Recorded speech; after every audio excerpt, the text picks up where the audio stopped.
Hi, I'm Jayson, and I like games sometimes. Now, on to the news.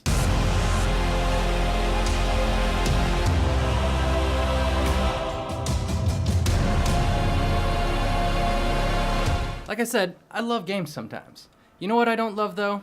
When games are announced with no release date or a very vague release date at the very least, and yet you can still pre-order them. It's disingenuous, it's dishonest, and it's disgusting. And it looks like Germany agrees with me. It's not just games either. It's all products, as it stems from a consumer protection claim made against a German retailer after they listed the Galaxy S6 and had pre-orders available back in 2016. But this is a show about games, so yeah, games! Someone who loves their vague announcements, though, is Rockstar, who's been teasing the new add-on content for GTA Online for quite a while now. Officially titled Grand Theft Auto Online After Hours, this content sees the return of Gay Tony on July 24th. The description states as follows.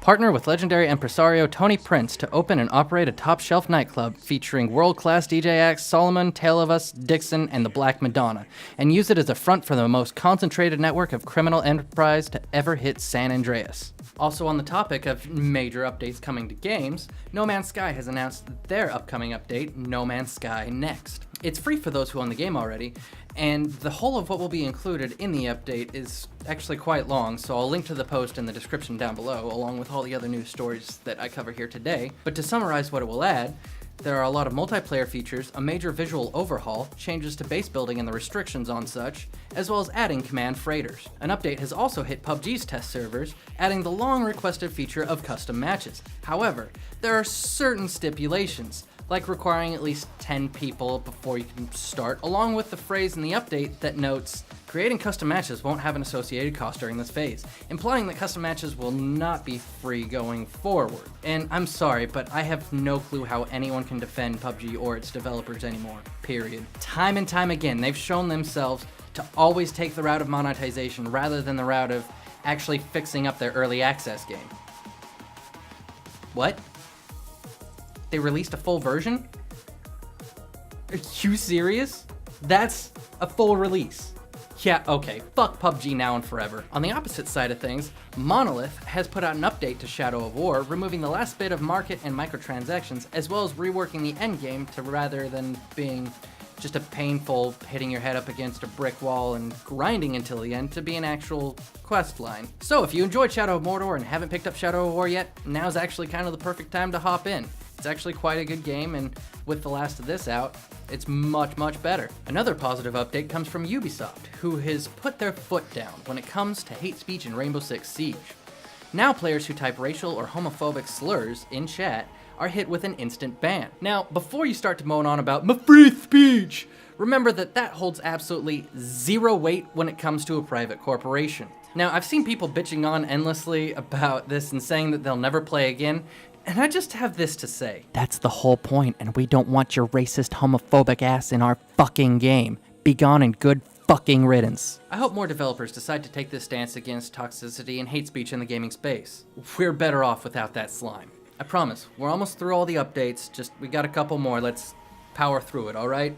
This one comes from a game I mentioned last week. The developers of the Culling 2 have decided to delist the game, offer refunds, and are going back to square one with their first game. It will relaunch as a free-to-play game, and as they make changes to it, the base, unchanged 1.0 version will be on test servers until they decide that the work on the game is complete. Gotta say, it's good on them for owning up to their mistakes and trying to fix it. I hope you find some success in your future. Now, the last thing you would call World of Warcraft is a failure, but they are making some major changes regardless. Battle for Azeroth may not be launching until August, but they released a large pre-patch which, among other things, changes the MMO's pricing scheme. You now no longer need to buy the game to play it. Subscriptions now include the base game and all pre-Azeroth expansions. Honestly, it's about time. Blizzard has more money than God at this point, and there's no need for them to charge for all of that, especially when they feel the need to stick to a subscription model. Speaking of companies that can't help but make ungodly amounts of money, Bethesda's Todd Howard, in an interview with The Guardian, spoke on topics of other studios handling their IP in the future,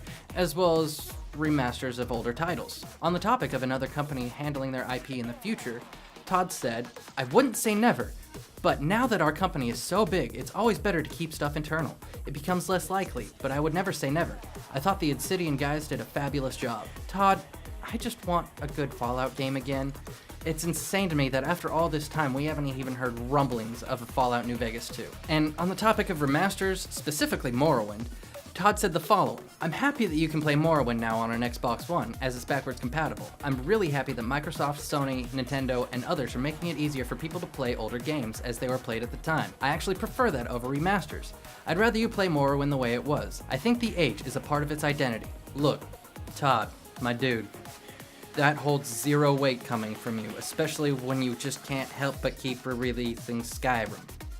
Now I know, you've made the joke about it at your own expense at this point, so that's probably dead, but it doesn't change what's happened in the past, especially when your Skyrim Special Edition is barely a remaster itself. Thank you all for tuning in, and I feel compelled to remind you that these are my opinions. They're not Angry Joe's, they're not the entirety of the AJSA, it's just me here doing this show. I write, produce, film, edit, all of it.